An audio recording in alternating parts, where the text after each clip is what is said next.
Welcome to the podcast, Jessica. Thanks for having me. Excited to chat. I know you've had an exciting journey in the food space from Taco Bell, Burger King, and now Dig, which I love Dig. When I want to get my quick, healthy food choice, I always go to Dig in New York. So excited to chat. You need to bring, I don't know if that's in Miami yet, but you need to bring one to Miami. Not yet. I agree. But I'm glad to hear you enjoy it when you're in New York. So I want to get into your thoughts on some things. I know people see new menu items, but they don't realize how much testing behind the scenes actually happens.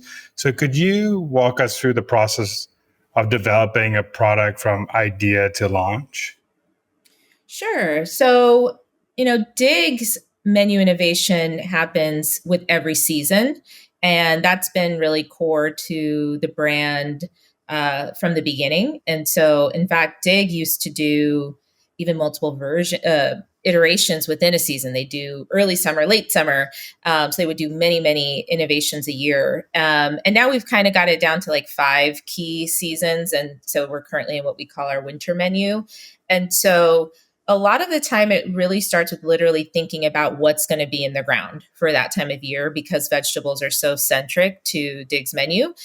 So when we're thinking about spring, for example, we're thinking about, what are the crops that farmers are growing and what's an interesting cooking story that we can tell around that. And so we do need several weeks in advance to do that recipe development. And so, we typically start with a brief thinking about the season, what's going on with the crops, but also what's going on in the lives of our guests. And then we'll start with like paper concepts.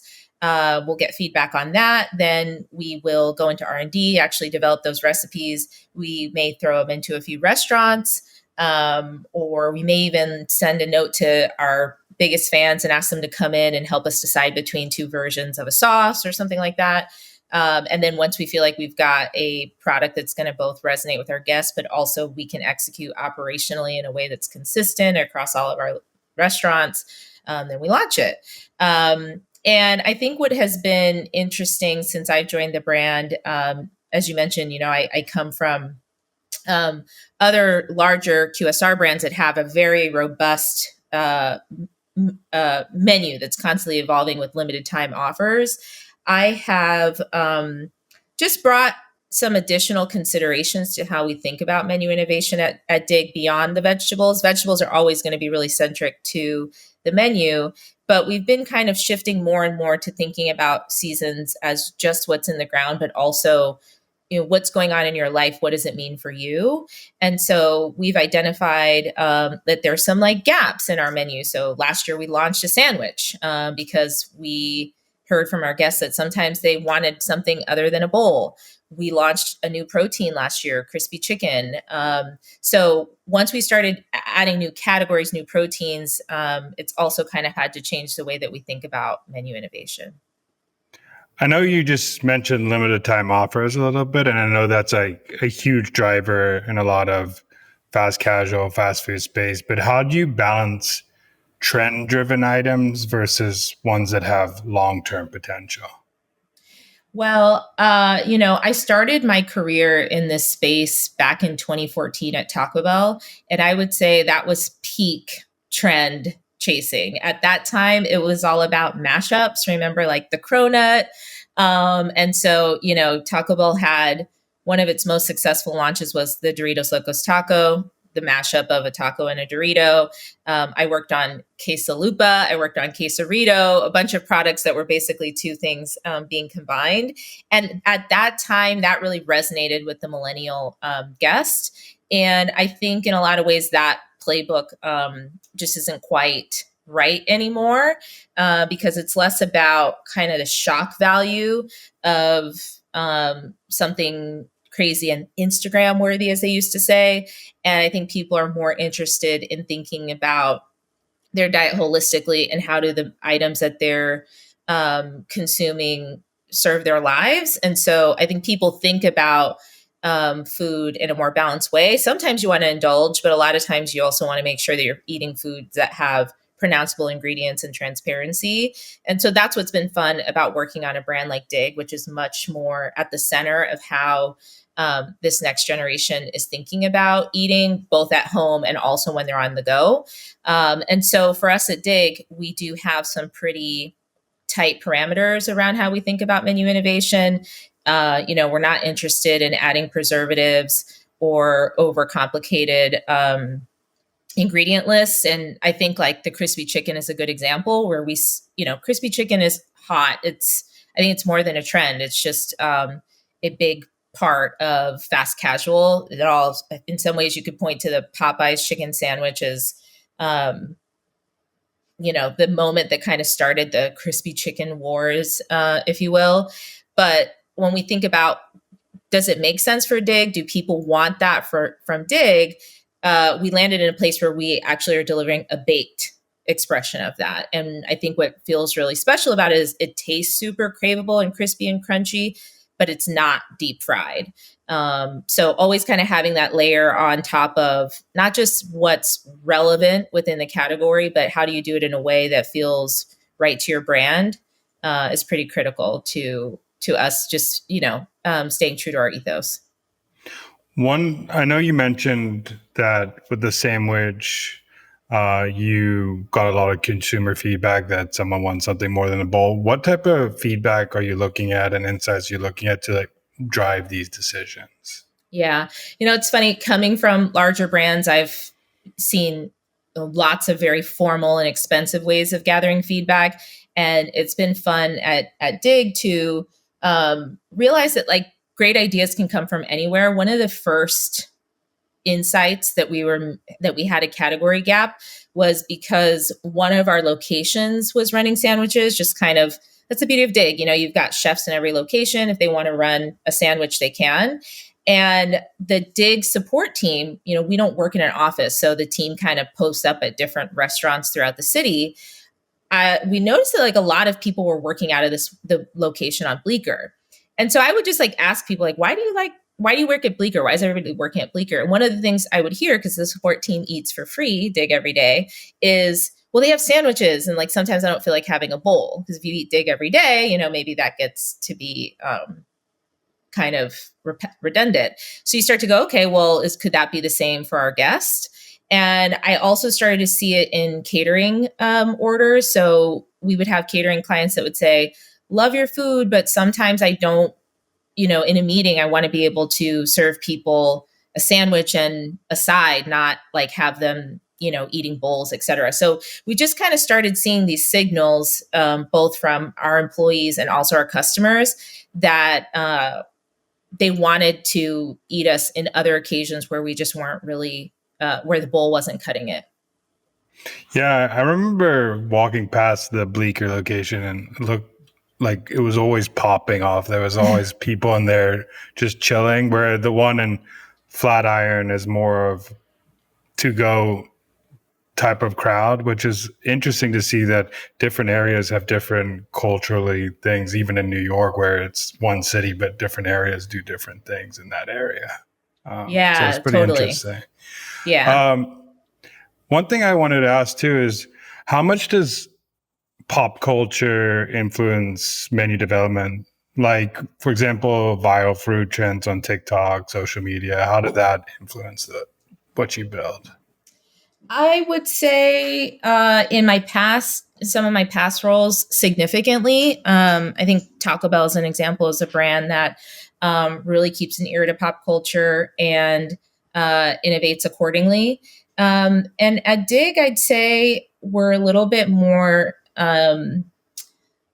committed to the journey that our food takes to get to our back door, and then what we do with that food once it's in our kitchen. So I would say it's a little less tied to like what the hottest thing is. But of course, as marketers, we do keep our ear to what are things that seem to be trending. And, one of the things that I currently have been noticing quite a bit is Caesar salad wraps. Have you seen these like really craveable ones? There's obviously some restaurants that have crowned themselves or have been crowned as having the best Caesar wrap. And every time I see that, I'm like, I feel like Dig could be a part of that conversation. We're not like actively prioritizing it, but anywhere where there's like something authentically going on related to cooking, I think makes sense for Dig more than, a flash in the pan pop culture moment. Yeah, there's a spot in Boca that there it went viral on TikTok, and just for that Caesar wrap. And every time you try visit that spot, you see, and it's in this just regular uh, Shopping center. shopping center, yeah. And it's just you see the line through the shopping center just to get that because it went popular on TikTok. So it's crazy how TikTok has just made trends happen like that. Yeah, for sure. I want to go into how you think about marketing new products like the crispy chicken or the sandwiches. So once you decided that, hey, we're going to put this on our menu, what is the process of making sure people know about it, making sure there's materials out there, making sure it gets out to the public?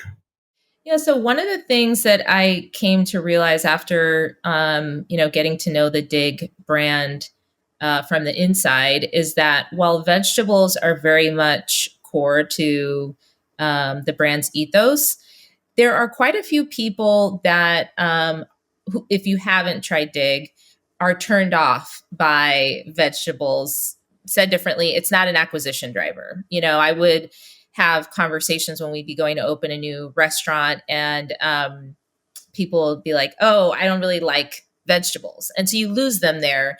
Although I think most people who have tried Dig would say there's something really special about the way that we roast those vegetables that makes them delicious. As an anecdote, my husband doesn't like carrots, but then he tried the Dig carrots and he was like, "Oh, I like Dig carrots," and I think a lot of people have that experience with Dig, but an A-frame that is, a sign outside of a restaurant that is pushing carrots or broccoli may not convert somebody who's never tried Dig.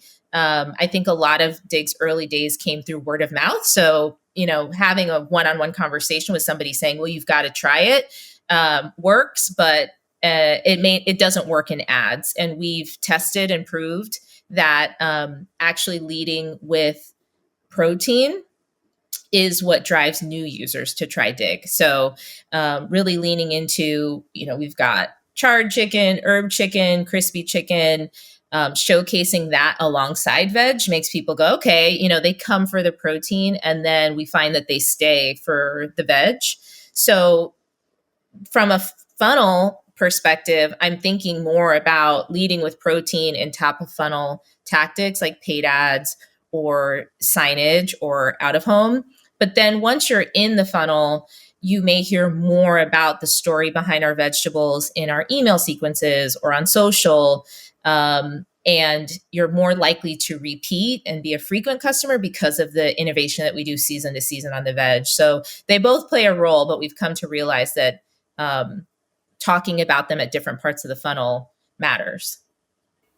I want to know, you say that vegetables are the core. So how do you story tell about vegetables and the process of getting your vegetables and what makes your vegetables different from other people? Well, I think Dig did a lot of that in the early days, spent a lot of time actually on the farms, highlighting the farmers, talking about the distance that a vegetable should travel before getting to your plate. And I think a lot of that was really critical to establishing Dig as a really credible player in the farm to table space. And now in our next chapter, what I'm excited about doing is talking more about how we prepare those vegetables, because I think when you think about the hierarchy of people's needs, ultimately, while they love knowing that we're thoughtfully sourcing the ingredients, and in a lot of ways, I think that's become table stakes at this point. We have to make sure that we're also telling the story about why it's delicious. And I think that that's really differentiated for Dig versus other players in the space. What I'm proud about our menu is that all of our vegetables really stand on their own. They're not it's not about like the sum of its parts. Like truly, our carrots, they come in as whole carrots. We cut them down, we put them on a sheet tray, oil, salt, that's it. Same with sweet potatoes, same with the broccoli. And so just really being able to talk about the simplicity of how we prepare those vegetables, I think is the next chapter of storytelling. And I also think it's pretty special that every dig is run by a chef operator. One thing that I came to appreciate working at Dig is just how much the love of cooking is truly a part of the culture. When you first start at Dig, every employee works, the support team members work in the restaurants to make sure we actually understand how the business works. So my first, 15 minutes as an employee at Dig, they're like, you're going to make the pesto today.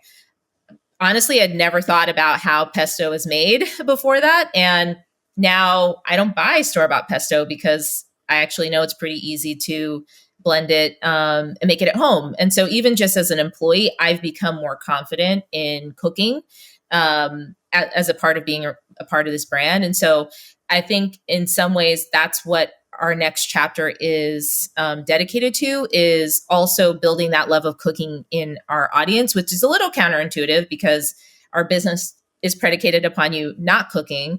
But I think by showcasing our love of it and maybe even demystifying it, it would be great if it also inspired people to get in the kitchen more. I think as a society, we have this weird relationship with cooking where a lot of people, we're kind of obsessed with it, but also intimidated by it. I think that's reflected in like the Food Network and all the shows and all the chef celebrities. But then the average American like knows how to make 5 dishes. One of them is eggs. So there's this weird juxtaposition between like we revere it, but we're also really afraid of it. And so I think Dig has the potential to be a really interesting voice in that conversation and demystifying cooking. I have a question on that, Love, because I heard the founder of Ghost Kitchens talk about how AI and robots are going to start coming into the kitchen. And I know you already chef approach, human approach. So how do you balance the people who are going straight robotic innovation versus making sure that humans are still loving that? Because I feel they were talking, not right now, but in 30, 40 years, that there's going to just be robots making a lot of our food and we're not going to think about it. Yeah, that's what they say. It's hard to predict. What I can tell you is I believe that humans will continue to be really central to Dig's cooking, for the foreseeable future. I'll tell you, like, even things like the corn that we do. We have a street roasted corn that we do every summer that is really popular. We still shuck that by hand in restaurant, which is hard work. It is not, there are lots of other ways to do it, but we believe that that is part of what makes that dish special. I think there's a lot of ways that automation will, we will indirectly benefit from automation through other parts of the food chain, whether it's, early on in how our partners are preparing vegetables, but then AI can help in other ways in the kitchen. Maybe it's going to help us be more efficient in doing inventory or ordering ingredients. But in terms of how we cook our food, I don't see any time in the future where we'll be replacing the chefs with robots. Yeah, I think it will be more on the consumer side where you enter what macros you need for the rest of the day, and Dig spits out, hey, you should get the chicken, the carrots, and something like that, where you less thinking about what, because everybody goes through that crisis. Like, what do I need to have for dinner? What should I have for dinner? Yeah. Especially when you're in a couple. So just taking the thought process, hey, I need this much protein for the rest of the day. What can I get at Dig? I think that's where more of the innovation will come sooner. That excites me. Yeah. And then one of the ways that from a marketing standpoint, we're really leaning into AI, or I think we will more in the future, is guest feedback. So, we have a number of inbound messages from guests on any given day telling us that they had a great experience, that they had a bad experience, that, something was missing from their order. And so being able to leverage AI to help us learn, like, what are some of the macro themes, which restaurants are providing higher hospitality, which restaurants, need to be more on time with their deliveries, that kind of thing, is something that we're, I think, just scratching the surface on, and will continue to be an interesting space for AI. What is the hardest part of growing a brand like Dig compared to these fast food chains that you've worked with? Well, the fast food chains I've worked with have over 90% household awareness in the US. Both Taco Bell, Burger King have been around since, 50s, 60s. Dig was founded in 2011. And so I think that's one of the things that when I first joined the Dig team, there was maybe a little bit of a proximity bias that, oh, everybody knows Dig, because you kind of feel that if you work in Manhattan. Lots of times when I chat with people about working at Dig, they're like, oh, I love Dig, I eat there all the time. But that's a very narrow set of folks in New York. And so the reality is that Dig still has a ton of room to grow awareness, not only in the newer markets, but even within Manhattan. And so when you think about scaling a brand like this beyond its current footprint, it's about figuring out how to make it an easy get for people who haven't even heard of the brand yet. So whereas a Taco Bell or a Burger King, if everybody knows about it, it's more like competing for a share of stomach. How do I get you to think about Taco Bell instead of the other fast food options? At Dig, it's how do I get you? Do you even know about Dig yet? Do you understand what it stands for? Do you understand what to do when you walk into a restaurant and you're trying to order for the first time?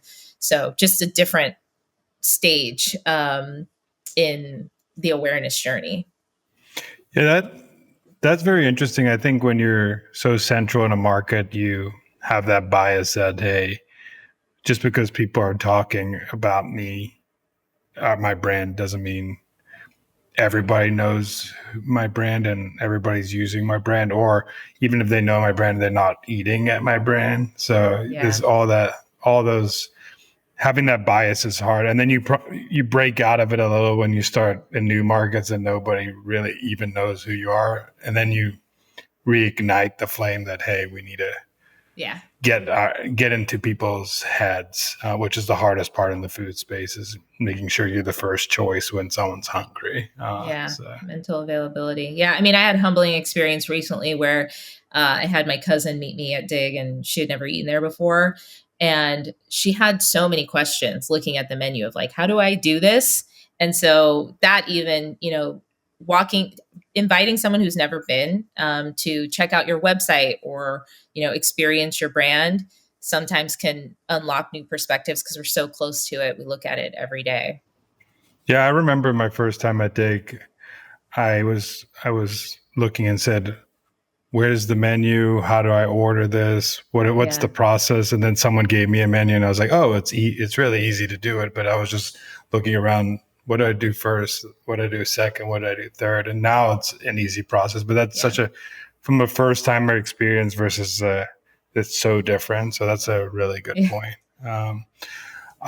Could I ask you some rapid fire questions? Sure. Cool. What's the most underrated ingredient in fast food? Oh, soda. It's extremely profitable. Yeah. What's a limited time offer you wish stayed on the menu forever? Probably the cauliflower at Dig. What is one fast food or fast casual collab you'd love to see happen? Maybe something with like an Airbnb and Dig. Oh, I like that, especially with the chef inspired side of it. That'd be cool. What is the most overhyped food trend right now?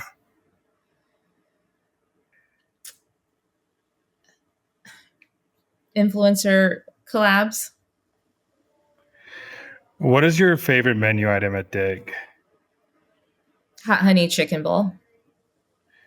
What is one piece of advice for aspiring food marketers? Let the customer decide. And the last question I have is I ask everybody is what's a marketing hill you would die on? Awareness is more important than frequency. Ooh, I love that. And lastly, where can people find what you're doing, you, Dig, all that good stuff? If you want to follow Dig, I'd say our socials is a good place to keep an eye on us. So Dig In is our Instagram handle. If you want to connect with me, I'd say LinkedIn is a good place to keep up with what we're doing from a brand perspective. Well, thank you so much for coming on. I really appreciate it and your time. And this was fun to chat. Thank you. So thank you. Thanks for having me.